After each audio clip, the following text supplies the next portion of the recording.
हाथरस की बुलगड़ी गांव की गुड़िया की मौत का कारण 14 सितंबर को उसके साथ हुई बर्बरतापूर्वक मारपीट है।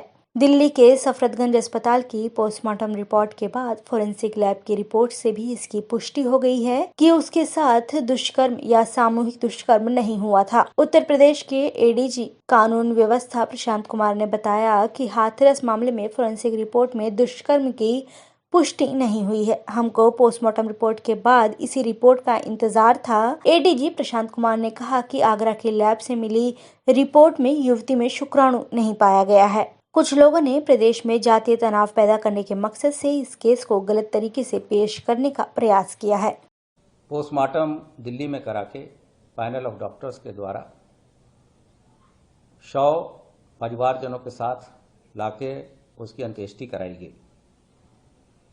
जो दिल्ली के पीएम रिपोर्ट में जो मृत्यु का कारण आया है वो गले में चोट होने के कारण और उसके दौरान जो ट्रॉमा होता है उसके कारण आना बताया गया है।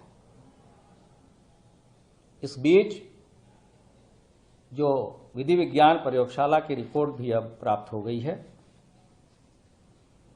जिसमें यह स्पष्ट रूप से बताया गया है कि जो सैंपल एकत्रित किए गए थे उसमें किसी तरह का स्पर्म और शुक्राणु नहीं पाया गया है। इससे स्पष्ट होता है कि कुछ लोगों के द्वारा प्रदेश में गलत तरीके से जातीय तनाव पैदा करने के लिए इस तरह की चीजें कराई गईं और पुलिस ने शुरू से इसमें त्वरित कार्रवाई और तत्समय कार्रवाई की है। इसमें अब आगे की विधिक कार्रवाई की जाएगी। ऐसे लोगों की पहचान की जाएगी जो प्रदेश में के सामाजिक सद्भाव और जातीय हिंसा भड़काना चाहते थे और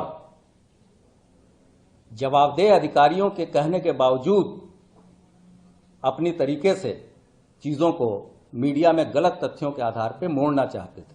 प्रशांत कुमार ने कहा कि अब हम विधिक कार्रवाई के तहत ऐसे लोगों की पहचान में लगे हैं जिन्होंने प्रदेश के सामाजिक सद्भाव को बिगाड़ने के साथ ही जातीय हिंसा को फैलाने का प्रयास किया। जवाबदेह प्रशासन की अनुमति के बिना काम करके हाथरस को दंगे की आग में झोंकना चाहते थे। ऐसे लोगों के खिलाफ कड़ी कार्रवाई तय है। पोस्टमार्टम रिपोर्ट में दुष्कर्म या फिर सामूहिक दुष्कर्म का जिक्र नहीं है। पीड़िता की रीढ़ की हड्डी पर चोट लगी है। पीड़िता की गर्दन पर भी चोट है। पीड़िता को हार्ट अटैक आया था। इसके साथ ही पीड़िता को ब्लड इंफेक्शन हुआ था। इसके बाद 29 सितंबर सुबह 6:55 पर उसकी मौत हो गई। हाथरस कांड को लेकर यूपी सरकार बैकफुट पर गई है। इस मामले पर प्रधानमंत्री नरेंद्र मोदी ने मुख्यमंत्री योगी आदित्यनाथ से बुधवार को चर्चा की थी, जिसके बाद प्रदेश सरकार ने 3 सदस्यीय कमेटी का गठन किया जो कि मामले की जांच कर रही है। मुख्यमंत्री योगी आदित्यनाथ ने वीडियो कॉल के जरिए बुधवार रात लड़की के पिता से बात की और हर संभव परिवार की मदद का भरोसा दिलाया।